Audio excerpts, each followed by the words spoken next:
অবগত আছেন যে 2019 সালের ডাকসু নির্বাচন বিশ্ববিদ্যালয়ের শিক্ষক নেটওয়ার্কের সদস্যরা স্বাধীনভাবে নির্বাচন পর্যবেক্ষণ করেছিল। পরবর্তীতে নির্বাচন যে সর্বাঙ্গীনভাবে সুষ্ঠু হয়নি তা ঘোষণা করেছিল।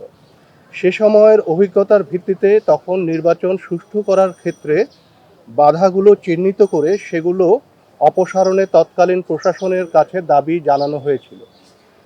এবারেও আমরা 2025-এর নির্বাচনের আগে থেকেই আমরা বিশ্ববিদ্যালয় প্রশাসনের কাছে নানা ফোরামে প্রস্তাব পেশ করেছি। 2রা সেপ্টেম্বর একটি সংবাদ সম্মেলনের আয়োজন করা হয়। সেখানে নেটওয়ার্কের পক্ষ থেকে স্বাধীন পর্যবেক্ষণ দল নির্বাচনের দিনে উপস্থিত থেকে পর্যবেক্ষণ করার ঘোষণা দিয়েছিলাম।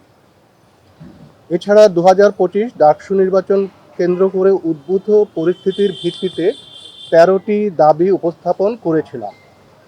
সম্মেলন শেষে সেই দাবিসমূহ নির্বাচন কমিশনে জমা দেওয়া হয়েছিল। আমাদের কিছু দাবি আংশিক বাস্তবায়ন করা হয়েছে, যেমন 7 তারিখে পরীক্ষা স্থগিত করার দাবি, সেটা তারা মানেনি। তবে 8 ও 10 তারিখে বিশ্ববিদ্যালয়ে ক্লাস চালু রাখার আমাদের দাবির সাথে সঙ্গতি রেখে সিদ্ধান্ত নেওয়া হয়েছে। কিছু বিষয়ে আবার পুনর্বিবেচনা হয়নি।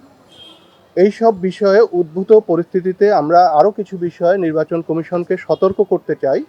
সেজন্যই আজকের এই সংবাদ সম্মেলন। সবাইকে আবারও ধন্যবাদ জানাচ্ছি এখানে উপস্থিত থাকার জন্য। আমাদের দাবিসমূহ আমি প্রথমটা পড়ব, এর পরের যেগুলো আছে সেগুলো আমাদের সহকর্মী তাসনিম সিরাজ মাহবুব আপা উনি পড়ে শোনাবেন। প্রথম দাবি, গত 4 সেপ্টেম্বর বিশ্ববিদ্যালয় কর্তৃপক্ষ একটি জরুরি বিজ্ঞপ্তির মাধ্যমে ডাকসু ও হল নির্বাচন 2025 উপলক্ষে আগামী 8ই সেপ্টেম্বর 2025 রাত 8টা থেকে 10ই সেপ্টেম্বর বিকাল 6টা পর্যন্ত বিশ্ববিদ্যালয়ের প্রবেশপথগুলো সাধারণের জন্য বন্ধ করার ঘোষণা দেয়। আমরা এর আগে ফোরামে বলেছিলাম সর্বসাধারণের প্রবেশপথ বন্ধ না করে কেন্দ্রগুলোতে নিরাপত্তা জোরদার করা হোক। বুথের বাইরে লাইন জ্যামিং এড়াতে শৃঙ্খলা নিশ্চিতের জন্য অফিসার ও শিক্ষক নিয়োগ করা হোক।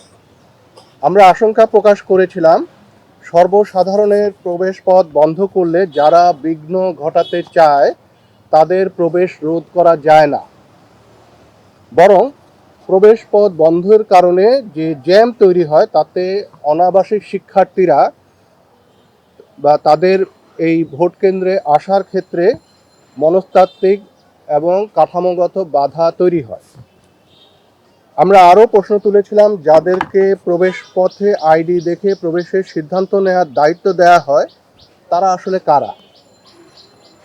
বিভিন্ন সময় আমরা দেখেছি শিক্ষার্থীদের এই দায়িত্ব দেওয়া হয়েছে, কিন্তু তাদেরকে জিজ্ঞেস করেও তাদের পরিচয় নিশ্চিত করা যায়নি।